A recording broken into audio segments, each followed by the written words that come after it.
വികസിത അനന്തപുരി സന്ദേശ പദയാത്രകളുടെ ഭാഗമായി ബി.ജെ.പി. സംസ്ഥാന അധ്യക്ഷൻ രാജീവ് ചന്ദ്രശേഖർ നേമം മണ്ഡലത്തിൽ നയിക്കുന്ന വികസിത അനന്തപുരി സന്ദേശ പദയാത്ര ഇന്ന് പൂജപ്പുര ജംഗ്ഷനിൽ വൈകുന്നേരം 3 മണിക്ക് കുമ്മനം രാജശേഖരൻ പദയാത്ര ഉദ്ഘാടനം ചെയ്യും. കൂടുതൽ വിവരങ്ങളുമായി SP ശ്രീനന്ദ ചേരുന്നു. ശ്രീനന്ദ, വികസിത അനന്തപുരി സന്ദേശ പദയാത്രകളുടെ ഭാഗമായി ബി.ജെ.പി. സംസ്ഥാന അധ്യക്ഷൻ രാജീവ് ചന്ദ്രശേഖർ നേമം മണ്ഡലത്തിൽ നയിക്കുന്ന വികസിത അനന്തപുരി പദയാത്രകൾക്ക് ഇന്ന് തുടക്കമാകുകയാണ്. എന്തായാലും വൈകുന്നേരം പൂജപ്പുര ജംഗ്ഷനിൽ നിന്നാണല്ലോ ഇതിന്റെ തുടക്കം. മറ്റ് ക്രമീകരണങ്ങളൊക്കെ എങ്ങനെയാണ്?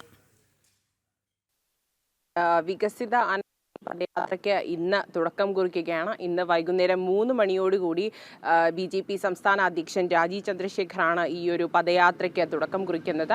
ഈ ഒരു പദയാത്രയുടെ ഉദ്ഘാടനം മുതിർന്ന ബി.ജെ.പി. നേതാവ് കുമ്മനം രാജശേഖരനാണ് നയിക്കുന്നത്. അതുപോലെ തന്നെ ഈ പദയാത്ര നിരവധി വീതികളിലൂടെയാണ് കടന്നു പോകുന്നത്. നമുക്കറിയാൻ സാധിക്കുന്ന പോലെ കുഞ്ചാലിമൂട്, കരമന, തളിയൽ വഴിയാണ് ഈ ഒരു പദയാത്ര കാലടി ജംഗ്ഷനിൽ വെച്ചിട്ടാണ് സമാപിക്കുന്നത്. സമാപന ഉദ്ഘാടനം എസ് സുരേഷാണ് നിർവഹിക്കുന്നത്.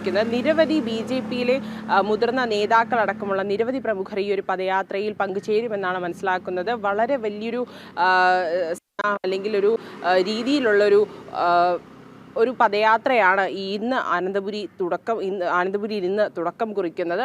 വരും ദിവസങ്ങളിലും ഇതേ രീതിയിൽ തന്നെ പദയാത്ര നിരവധി സ്ഥലങ്ങളിൽ നിന്ന് ഉണ്ടാകുമെന്ന് കൂടി കഴിഞ്ഞ ദിവസം രാജീവ് ചന്ദ്രശേഖർ തന്നെ പറഞ്ഞിരുന്നു. എന്തായാലും പദയാത്രയ്ക്ക് ഇന്ന് 3 മണിയോടുകൂടി ആരംഭം കുറിക്കുകയാണ്. കുമ്മനം രാജശേഖരനായിരിക്കും പദയാത്രയുടെ ഉദ്ഘാടനം നിർവഹിക്കുക. മറ്റ് നടപടിക്രമങ്ങളെല്ലാം തന്നെ പുരോഗമിച്ചു വരികയാണ്.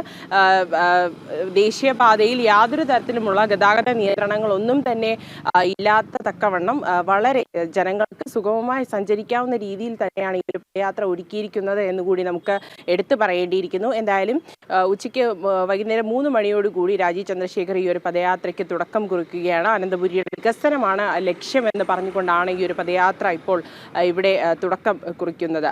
രോഹിണി. ശരി, ശ്രീനന്ദയാണ് വിവരങ്ങൾ നൽകിയത്.